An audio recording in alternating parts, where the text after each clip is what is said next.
Hello everybody, my name is Edson and welcome. What you're watching right now is a Black Ops 2 gameplay on Encore. This is a domination game and this was my first game on the new maps on the Uprising DLC.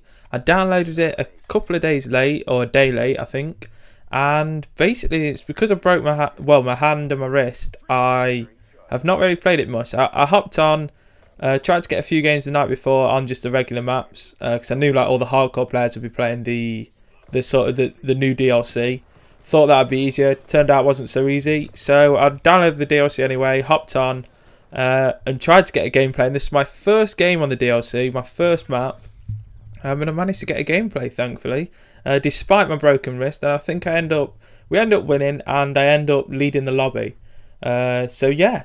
It's not a bad game. Some of the one-on-one gun battles aren't too good, as you'll see. But yeah, hopefully it's entertaining for you guys nonetheless. So enjoy the gameplay. Basically what I'm going to be talking about today is I reached 750 subscribers. And I'm not really going to do like a massive thank you video. I'm going to sort of save the next big thank you video for 1,000 subscribers, which is good. Which is going to be a vlog, so you guys get to see my my pretty face at 1,000 subscribers. So yeah, hopefully you guys get me to that. But just recently I've hit 750 subscribers, so I'm doing a Q&A. So yeah, I asked for some questions the other night on Twitter, and I've just realised this intro has been quite long, so I need to sort of beast through these questions, but. Anyway, I'm going to go straight into the questions right now. I asked for them on Twitter the other night and I got quite a few. So the first one comes from Corbatino on Twitter, and he says, zombie invasion, what would you do? And I've thought about this before because this has come up on like some podcasts, it's come up on some people's commentaries.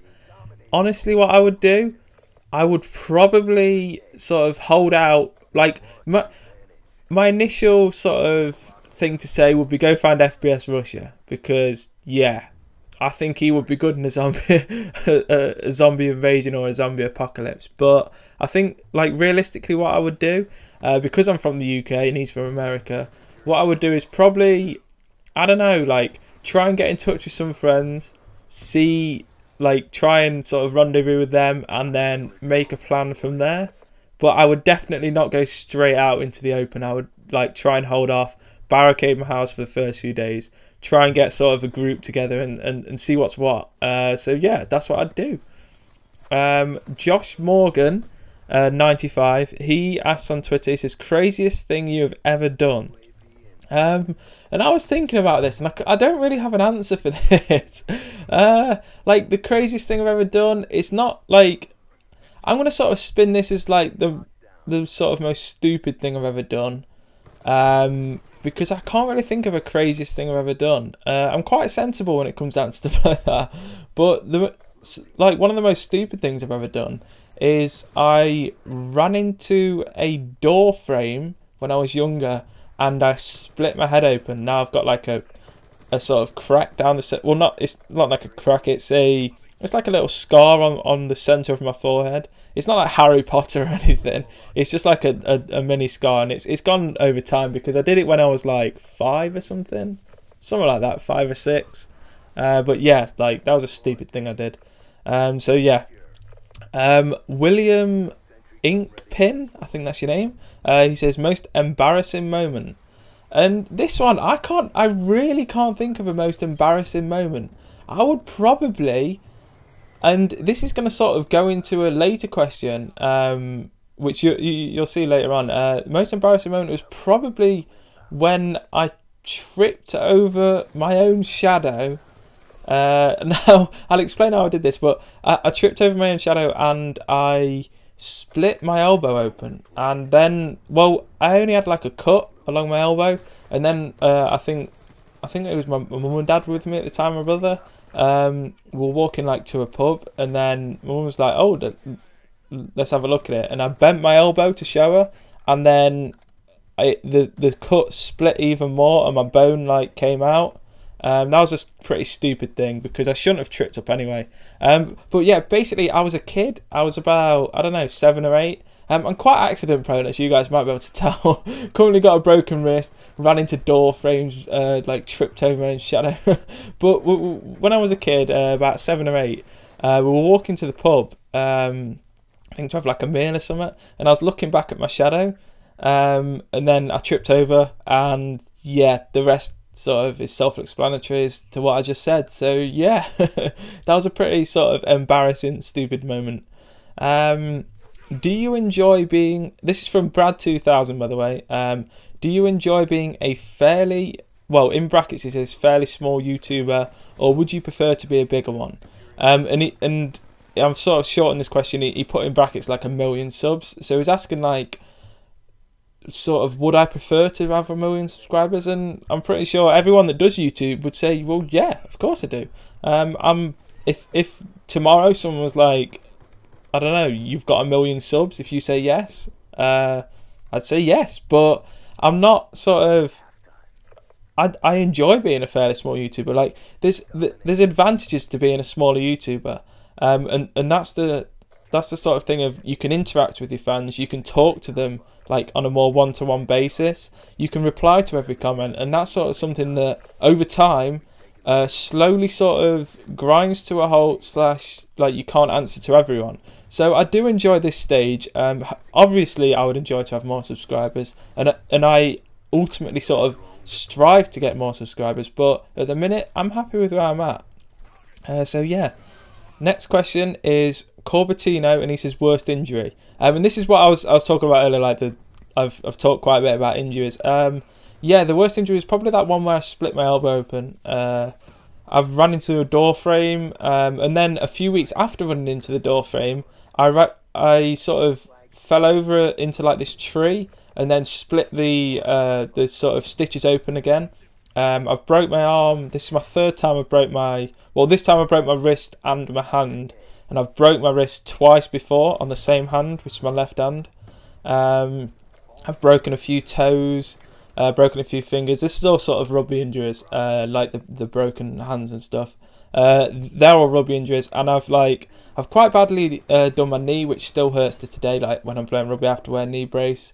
I've done my neck playing rugby. Just a variety of things. Rugby's a nasty game. Yeah, and I've played it all my life since I was about 5. And obviously I'm 20 now, nearly 21. So I've played it for many years, and yeah, it's taken its toll. So yeah, question number 6, Peter DMT says first console you ever owned. And I'm going to sort of reel off a few. The first console I ever played was at my granddad's. I remember going around his, and he had the Sega Mega Drive, and I remember playing Sonic on that a lot.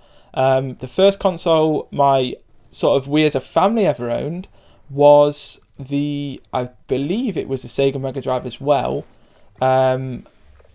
But I'm not entirely sure. I think that was after I played my granddad's. But that was like my dad that owned that. But the first console I ever owned was a PlayStation 1. That's the first one I ever bought for myself. We had like all the previous consoles like that were out and stuff, but they weren't sort of mine. The first one I ever owned was a PlayStation 1, then PlayStation 2, then Xbox, sort of towards the end of the PlayStation 2, and then Xbox 360. So yeah, number 7. So Game Bants, something like that. I think that's your name. Favorite YouTube video. And this sort of compilation videos of like, there's 2 that I've got in mind. There's one that's on the GoPro HD channel. I'll link them in the Twitter below. In the link in the description below, I'll link them. There's one that's GoPro HD, and it's like extreme sports. Then there's another one that's Devin Supertramp. He did like a best of compilation that's like called Now or Never. I'll link them both in the description below. They're 2 of my favourite YouTube videos. I've watched them multiple times. They're just great. So yeah, go and check them out. You guys have probably already seen them anyway. Peter DMT also asks, favourite sport? Obviously it's rugby. I've played it since I was playing, I was sort of training with the under-8s when I was 5, like, and then I had my first game when I was like under 7s or something, and I've played ever since. So yeah, obviously I've played all of my life, played for the same club all my life. So yeah, rugby is my favourite sport. Obviously I like football as well, but rugby is my main sport, and yeah, that's the sport that I love and I always will love. And then the final question is, Keza Jaws. There's always one in the Q&A that I can't pronounce. Sorry, mate, I can't pronounce your name. But he asked best hangover cure, and he put in brackets, but I didn't add it. If you have one, I don't get hangovers, which is quite weird. I go out a lot, because obviously I'm at uni. Like I go out a lot, and I get absolutely hammered, but I don't really get hangovers too often. So it's pretty good. But if I am normally after like a night out, I've got a really big appetite. So I'll answer my the main thing that I like to have. I like to have a bacon and sausage carb or something like that. Bacon and sausage sandwiches. Like that for me cures my sort of hunger that I have after a night out. It might be a good hangover cure, I don't know, but I never get hangovers, which is pretty good. I'm quite lucky because a few of my mates, they get them, and they get them real bad. So I'm quite lucky, I think. This was my first attempt, and I've done this. I can't believe it. Normally, like my last Q&A took me like 2 or 3 attempts because I kept answering the questions too long, and I couldn't get it done in time. But yeah, I've done it in time. So thank you for watching, guys. Hopefully you've enjoyed this. Hopefully you got to know me a bit more. I'll do another Q&A at 1,000 subscribers, and I'll make sure to do that vlog as well. So thank you for watching, guys. Thank you so much for 750 subscribers. It means the world, and we've been growing quite fast. I've not been uploading sort of commentaries and gameplays to my channels that long, and to grow this many subscribers this fast is quite mental. It's been a great journey. Hopefully we reach 1,000 subscribers. When we do, you'll have that vlog, the thank you vlog, and you'll have the thank you. I'll do a vlog Q&A instead of a sort of video one. So yeah, thank you for watching, guys. If you did like this, don't forget to leave a like, comment, subscribe if you're new. And on your screen right now are 2 random commentaries. Click on your screen now if you've got annotations turned on, and you'll be taken straight to them. So yeah, thank you for watching, guys. Speak to you all soon. Take care.